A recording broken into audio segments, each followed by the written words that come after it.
Sim, ela sentia dentro de si um animal perfeito, repugnava-lhe deixar um dia esse animal solto, por medo talvez da falta de estética, ou receio de alguma revelação. Não, não, repetia-se ela, é preciso não ter medo de criar. No fundo de tudo, possivelmente o animal repugnava-lhe porque ainda havia nela o desejo de agradar e de ser amada por alguém poderoso como a tia morta, para depois, no entanto, pisá-la, repudiá-la sem contemplações. A bondade me dá ânsias de vomitar. A bondade era morna e leve. Cheirava a carne crua guardada há muito tempo. Hoje a gente vai conversar sobre Perto do Coração Selvagem, da Clarice Lispector.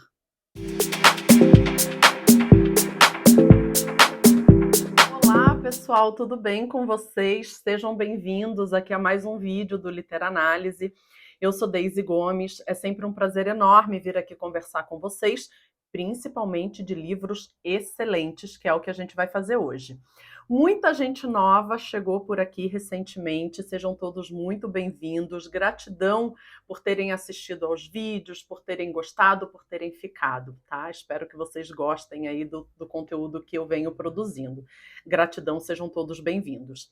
Antes da gente começar, se porventura você está chegando aqui no canal agora, eu vou te convidar a ficar, então inscreva-se no canal, ative o sininho de notificações, assim todo conteúdo novo chega para você. Deixa seu like, comenta, compartilha, que isso ajuda muito, muito, muito mesmo o meu trabalho. Eu sempre deixo também no box de descrições o link da Amazon, caso você queira apoiar o canal e comprar algum livro por lá. Então, pessoal, esse livro aqui sai pela editora Rocco, que é a editora que tem publicado Clarice. É um livro com essa edição bonita, que tem na capa uma pintura feita pela própria Clarice. Aqui no fundo do livro, a gente encontra o quadro completo. Então, vocês vejam que já a própria pintura causa um estranhamento. Na minha percepção, que não conheço muito de arte, foi uma tentativa da Clarice conectar alguns elementos que me parecem ali bem importantes, mas com aquele estranhamento, com aquela tentativa de conexão, que tem mais desconexão que conexão, enfim, não sei se vocês conseguem chegar aqui no meu raciocínio, é muito difícil de explicar, mas a própria pintura, né, a própria arte da Clarice já causava esse estranhamento, e muitas pessoas que amam a obra dela dizem que é uma obra que a gente encontra muita poesia, muito sentimento, uma personalidade muito forte e uma tentativa, muitas vezes, de conectar, mais desconectando que conectando, se aproximando, mas não revelando. E foi muito disso que eu encontrei nesse livro aqui. Esse foi o primeiro romance da Clarice. Ele foi publicado em 1943.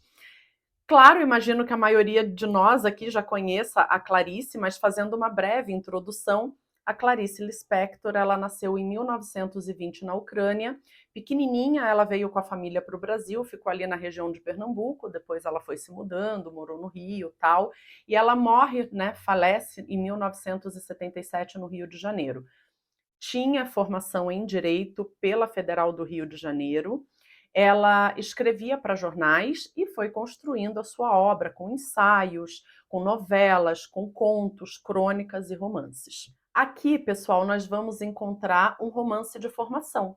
Nós acompanhamos a Joana, que é a nossa protagonista, desde a sua infância até a fase adulta. Essa fase adulta, a gente não tem muita clareza da idade dela, mas nós vamos perpassando momentos muito importantes na formação da Joana. Até o momento ali dela casar, dela pensar em se separar. Então, várias coisas vão acontecendo ao longo da vida dela e a gente vai acompanhando isso aqui numa ordem cronológica que não é muito corretinha. Então, a gente tem saltos no tempo, mas a gente, de forma geral, vai acompanhar a Joana da sua infância até a fase adulta. Se você ainda não leu esse livro, pode ser que alguns pontos que eu vou relatar aqui, para você considere spoiler. Então, eu prefiro que você pare o vídeo ou avance ele um pouquinho, né, mais para o final, para a parte onde eu vou falar sobre as minhas impressões, ou que você volte aqui depois que você leu. Então, deixando já aqui claro, gente, que eu vou falar um pouquinho da história. Entendo eu que o que eu vou falar não estraga a experiência de leitura, mas se você for hipersensível a spoiler, entender que qualquer ponto ali seja spoiler, é melhor você voltar a esse vídeo depois ou pular mais para a fase final, onde eu vou falar das minhas impressões. Então, dito isso, vamos lá. A gente começa aqui com a Joana, que já perdeu a sua mãe, e ela vive com o pai, e esse pai tem uma relação com ela em que em alguns momentos a gente sente uma certa ausência ou uma certa falta. Então ele cuida dessa filha, mas, por exemplo, ele tem os amigos, ele sai à noite, ele deixa ela ali sozinha. Então tem esse pai, essa figura, mas que já causa nela algumas sensações. Depois esse pai, ele vem a falecer. E ela vai ser cuidada pelos tios, por um casal de tios, e essa tia tem muita dificuldade de compreender e de aceitar a personalidade da Joana. Então a gente vai acompanhar aqui essa Joana chegando na casa dos tios, muito recente pós ali o falecimento do pai, uma empregada levando ela até a casa dos tios, e como que ela vai lidar com esse luto que para ela é muito doloroso. E depois esses tios que não a compreendendo resolvem dar para ela um outro tipo de solução. Então, se a gente não se adequa com você aqui, se a gente não consegue acompanhar a sua personalidade, inclusive a Joana tem uma cena em que ela entreouve a conversa dos tios e a tia dizendo que ela é uma víbora. E aí ela começa a pensar, poxa, será que eu sou uma víbora? E ela tem esse sentimento de que tem algo selvagem dentro dela que sempre quer se expressar ou acaba vindo à tona de alguma forma e que muitas vezes é esse animal selvagem dentro dela que causa estranhamento nas outras pessoas, que a fazem comportar talvez de uma forma que não seja o esperado. De fato, gente, a Joana é uma pessoa de personalidade muito forte, ela não se diminui, ela não se dobra para caber em nenhum ambiente nem para agradar ninguém. E isso vai causando muito estranhamento, principalmente naquelas pessoas que têm uma personalidade ou talvez crenças mais dogmáticas. E isso causa um estranhamento muito forte na tia, que é católica, muito dogmática, acredita naquela mulher que tem que casar, que tem que ser muito boazinha, que não pode se rebelar, que muitas vezes não pode dizer o que pensa, e a Joana é totalmente contrário disso. Inclusive uma criança e depois uma adolescente, uma adulta, que reflete muito sobre questões filosóficas da vida, que tem uma imaginação muito peculiar e que ela dá voz a essa imaginação e muitas vezes uma vontade de se expressar, de conversar com o outro e que ela acaba não sendo tão bem entendida assim. Mas então, nesse momento em que ela ouve a tia chamando de víbora e dizendo que vai trazer aqui uma solução para ela, que naquela casa ela não pode mais ficar, é um momento de bastante desespero. E a Joana, ela vai sempre estabelecendo uma relação com a água do mar, a água do banho, que em momentos cruciais da vida dela é o que a acalma, é o que faz entender uma determinada situação. Então, esse livro vai trazer muitas questões simbólicas também, o que simboliza aquela água para aquela personagem. Gente, eu cheguei no livro Perto do Coração Selvagem porque estamos lendo Mulheres que Correm com os Lobos. Já tem o primeiro vídeo aqui no canal com a introdução, falando um pouquinho de como vai ser o projeto. Em breve, primeira semana de março, vai sair o vídeo sobre o primeiro capítulo.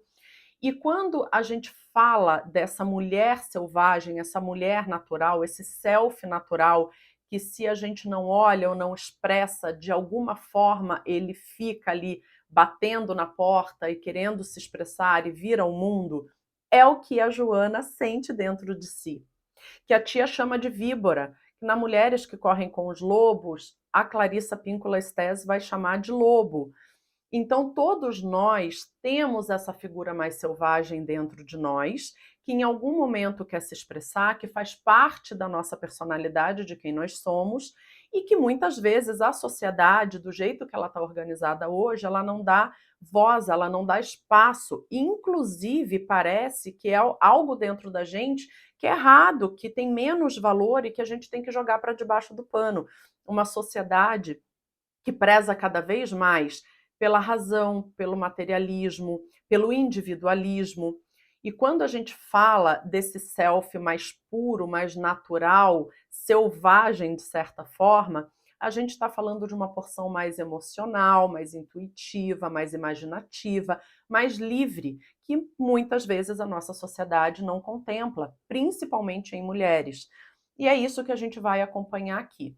Então, a Joana, ela passa ali pelo período dela de adolescência sem criar muitos vínculos mais efetivos, porque ela está distanciada da família, ela vive num ambiente em que ela conhece outras meninas, mas ela tem um jeito muito peculiar, então, ora, essas meninas olham para ela com muito interesse e se envolvem, se deixam envolver, na verdade, pelas narrativas da Joana, mas em alguns momentos também elas olham como, nossa, que bicho esquisito, né, essa Joana.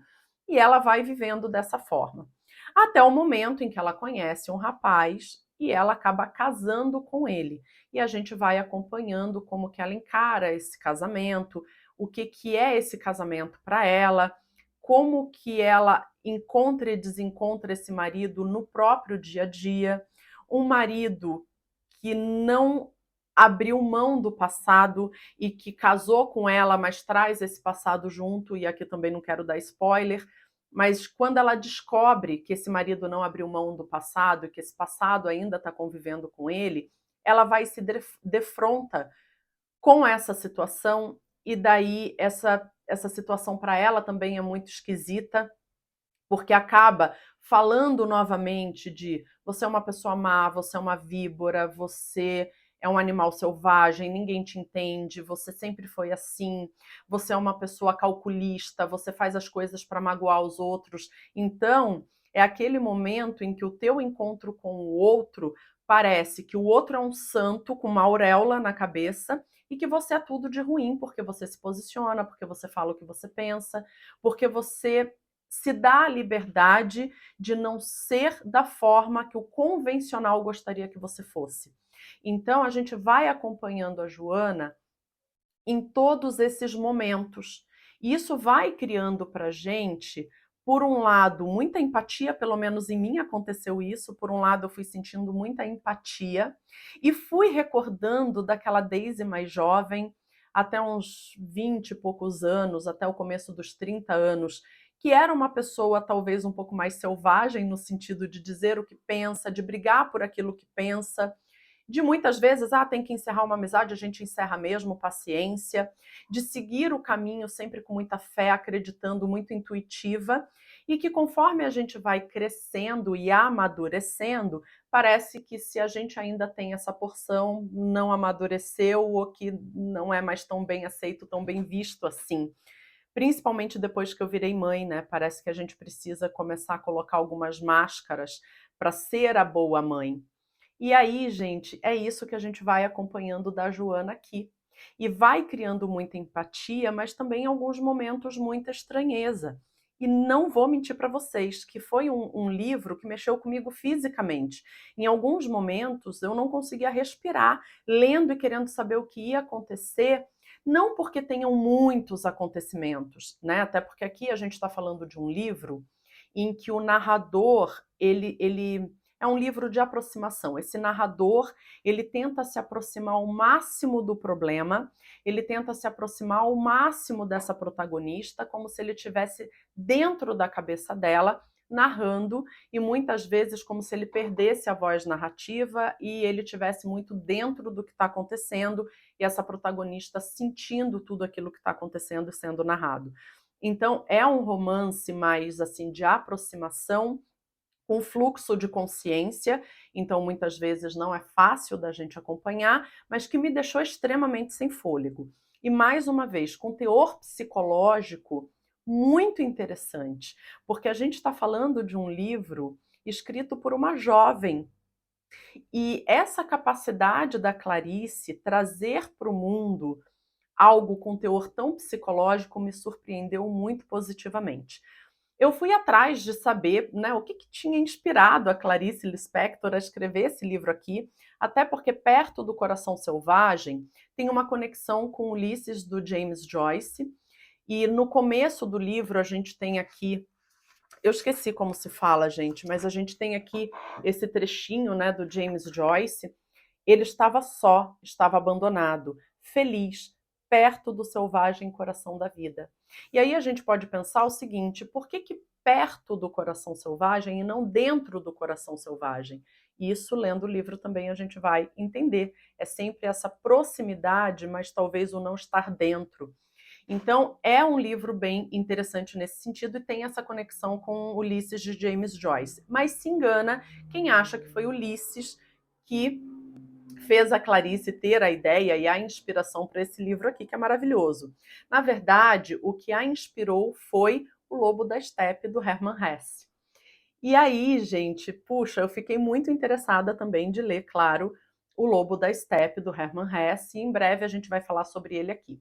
A Clarice, ela, em algumas entrevistas, ela disse que 2 livros mexeram muito com ela, que foi O Lobo da Estepe e Crime e Castigo, do Dostoiévski.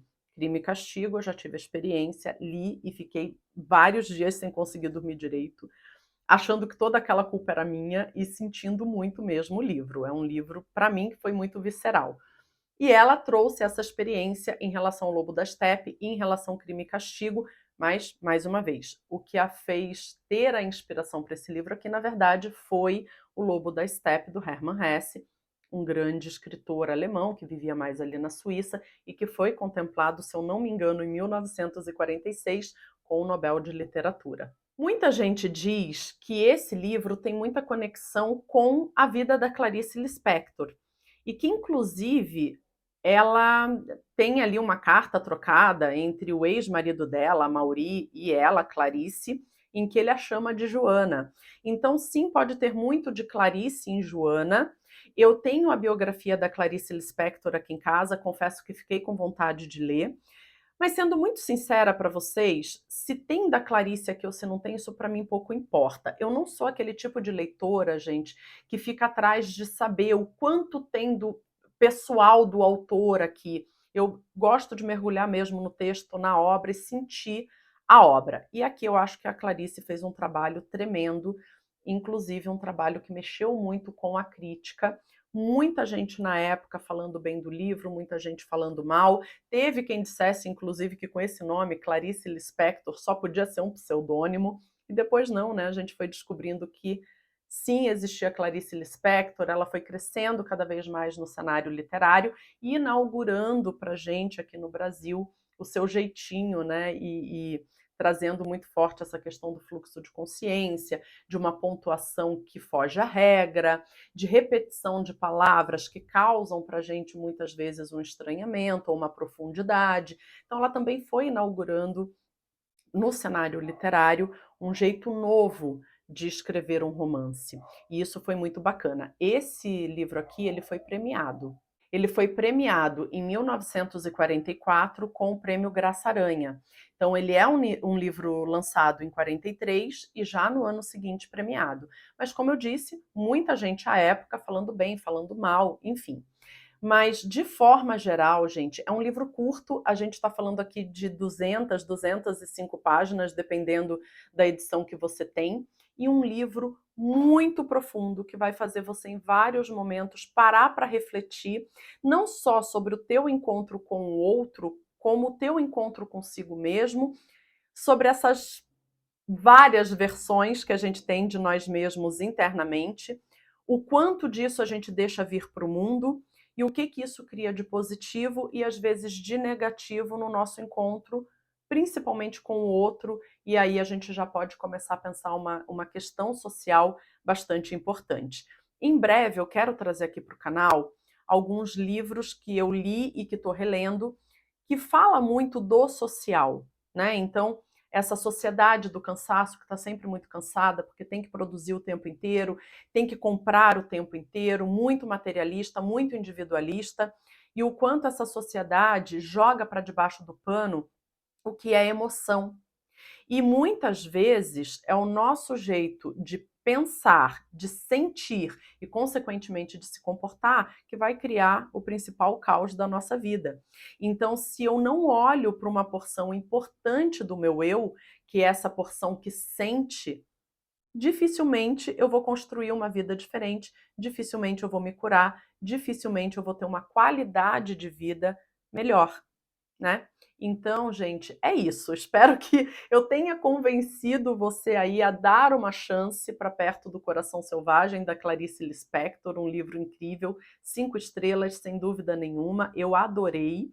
Se você já leu, escreve aqui nos comentários para mim, esse livro causou em você o impacto que causou em mim? O que, que vocês acharam? E para quem estiver fazendo o projeto ali de Mulheres que Correm com os Lobos, fica como uma dica de leitura complementar. Claro, gente, fica muita coisa para a gente ler, vai lendo aí, fazendo a tua listinha, lendo aos poucos, mas sem dúvida nenhuma, muito desse livro aqui faz a gente pensar em mulheres que correm com os lobos e muitas coisas do que a gente está aprendendo e desenvolvendo lá, a gente consegue perceber aqui e aí a gente tem a literatura como essa grande arte figurando, desenhando, criando aquele cenário que muitas vezes a gente tem na não ficção, na parte mais técnica. Aqui a gente consegue visualizar como se fosse uma história, e aí fica muito mais fácil para a gente entender, sentir, acompanhar. Então fica a minha super dica para vocês. Espero que vocês tenham gostado do vídeo. Se gostaram, por favor, deixem o like, comentem aqui, compartilhem com outras pessoas que possam gostar. E se está chegando por aqui agora, inscreva-se no canal. Gratidão, a gente se vê em breve por aqui.